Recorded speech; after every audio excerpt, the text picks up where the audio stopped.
हमारे समक्ष विकल्प प्रस्तुत करता है, हम उन विकल्पों से क्या चुनते हैं क्या नहीं, इससे हमारा चरित्र और हमारा व्यक्तित्व प्रत्यक्ष होता है। और यही चुनाव महान और साधारण का सीमांकन करता है।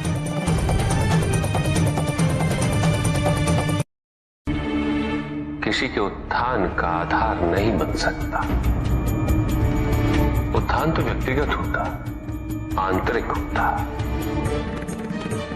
जब किसी समाज में प्रत्येक व्यक्ति इस आंतरिक उत्थान के लिए अग्रसर है, तभी समाज में परिवर्तन वास्तविक रूप से संभव है। किसी को यह दुख है कि उसके पास कुछ भी नहीं, और जिसके पास सब कुछ, उसे ये दुख है कि पाने को कुछ शेष नहीं। सुख को हम स्वयं अपने दृष्टिकोण से परिभाषित कर देते हैं, जबकि वास्तविकता इससे भिन्न है। इसलिए आवश्यकता है अनासक्त रहने की। जो अपने स्वार्थ हेतु वनस्पति और जीव जंतुओं का शोषण करे, वो कैसा मनुष्य? जो तुम कर रहे हो वो प्रकृति पर अत्याचार है, और अत्याचारी सदैव अत्याचारी ही होता है।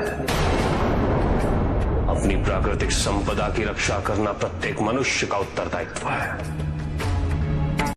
शक्तिशाली बनना अत्यंत कठिन है, किंतु उससे भी कठिन होता है शक्तिशाली बने रहना। और इसके लिए आवश्यक है कि हम शक्तियों से प्राप्त हुए उत्तरदायित्व का सम्मान करें।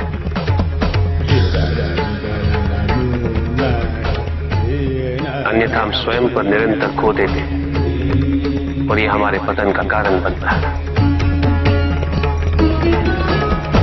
किसी भी व्यक्ति की उन्नति उसकी सहजता से प्रत्यक्ष होती है, ना कि उसके अहंकार से। अहंकार हमें स्वयं की दृष्टि में बड़ा अवश्य बना देता है, किंतु दूसरे की दृष्टि में हमारा ओछापन प्रतीत होता है। हमारे व्यक्तित्व के दोष उसकी अपरिपक्वता का प्रतीक है यह अहंकार। शक्तिशाली हो जाने का अर्थ ये नहीं कि तुम अपने उत्तरदायित्व से मुक्त हो गए हो। शक्तियों में वृद्धि के साथ उत्तरदायित्व और भी बढ़ जाता है। एक महासागर में एक छोटी सी नौका तब तक नहीं डूब सकती जब तक महासागर का जल उसमें भर नहीं जाता।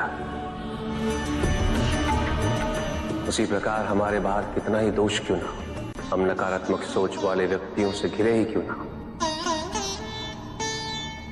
जब तक हम उनके दोष और उनकी नकारात्मकता को अपने भीतर प्रवेश नहीं करने दें,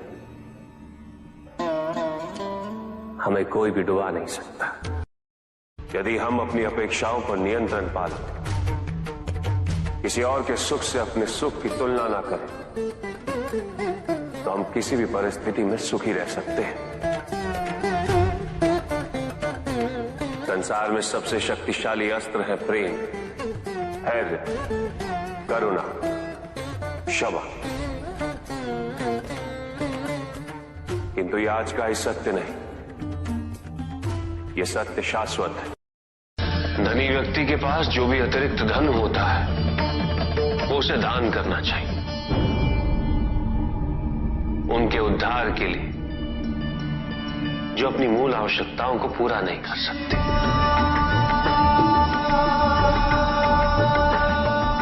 ऐसा करने से संसार में समानता होगी,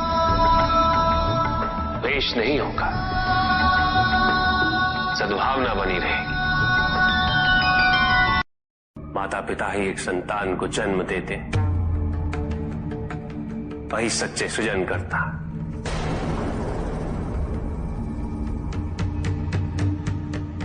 जो अपने माता पिता की निस्वार्थ सेवा करे,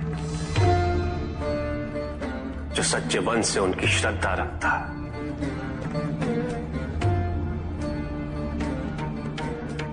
उसे किसी तीर्थ, किसी पुण्य या किसी दान की आवश्यकता नहीं होती। ये रहस्य नहीं कि प्रत्येक तक आत्मा मुक्ति की इच्छुक होती है। जो मरता है वो है पंचभूतों से निर्मित शरीर।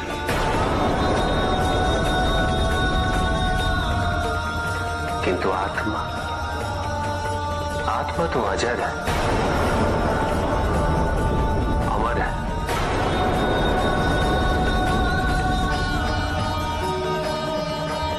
जिसकी यात्रा मोक्ष पर संपूर्ण होगी।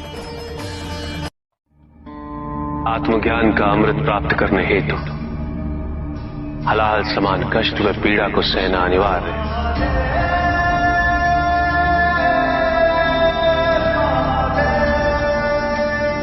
जो मनुष्य से स्वीकार्य नहीं करेगा वो आध्यात्मिक पद तक नहीं पहुंच सकता।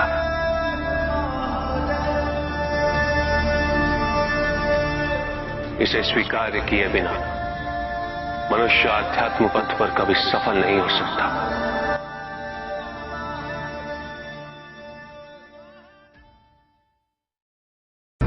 कुछ भी सुनने और समझने के लिए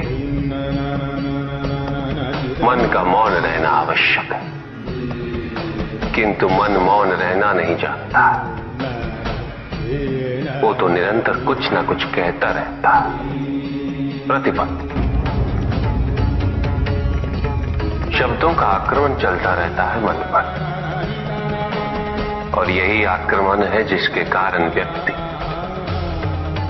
कभी भी शब्दों के परे नहीं जा पाता। जहां जीवन की सत्यता का उसकी प्रतीक्षा कर रहा होता, किंतु भक्ति में परिवर्तन क्यों? संदेह, क्योंकि तुम्हारी भक्ति सदैव कुछ ना कुछ पाने की लालसा पे आधारित रहती है। ये भक्ति प्रेम नहीं, क्योंकि प्रेम कभी कुछ नहीं मांगता, केवल देता है बिना किसी प्रतिबंध के।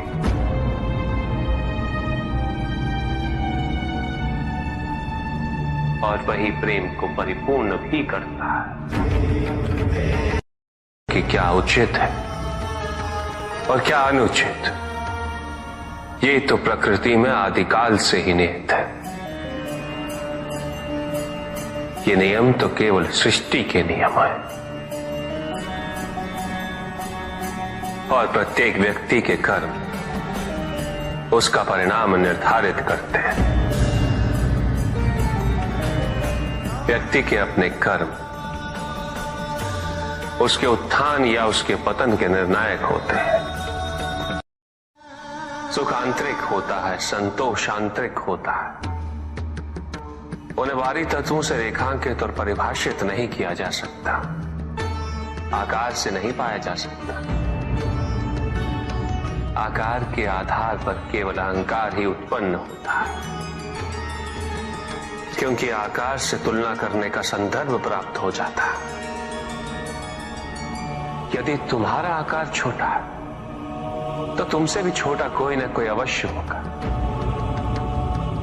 और यदि उसी प्रकार तुम विशाल हो तो तुमसे भी विशाल इस संसार में कोई ना कोई अवश्य होगा। इसीलिए शरीर या आकार की तुलना करना कभी भी शाश्वत सुख का आधार नहीं बन सकता। एक संतान तो परमात्मा का ही अंश होती है, इसलिए पुत्र और पुत्री में भेद करना उचित नहीं। किंतु तब भी कुछ व्यक्ति ऐसी मूर्खता कर बैठते हैं, क्योंकि वो कन्या की महिमा से अपरिचित है, क्योंकि वो ये समझ ही नहीं पाते कि कन्या का सम्मान करना प्रत्येक व्यक्ति का धर्म है, क्योंकि कन्या जीवनदायिनी है, वो जननी है, और जननी तो केवल सत्कार के योग्य होती है, उपेक्षा की नहीं, उसका तिरस्कार नहीं किया जाता। ना ही स्वर्ग नर्क का उत्थान है और ना ही नर्क स्वर्ग का पतन।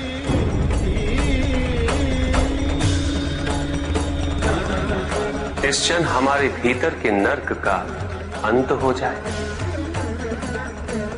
उसी क्षण स्वर्ग की आवश्यकता भी समाप्त हो जाती है।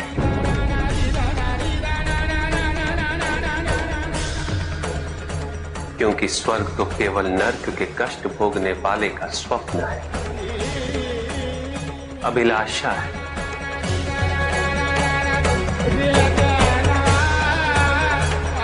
जहां नर्क का अंत होता है, वहीं स्वर्ग की अभिलाषा भी समाप्त हो जाती है।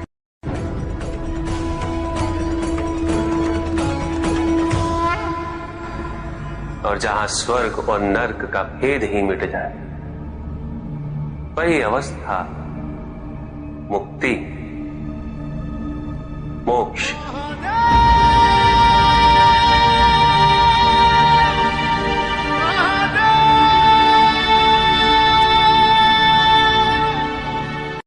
मैं वो हूं जो नहीं है,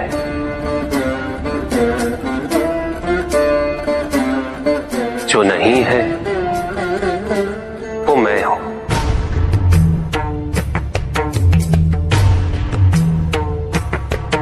चिरकाल तक सभी को यह स्मरण रहे, जब आप में श्वास है तो मैं आप में हूं। देव देव महादेव शिवा, देव देव। और जिस क्षण आप में श्वास नहीं, तब आप मुझ में हैं।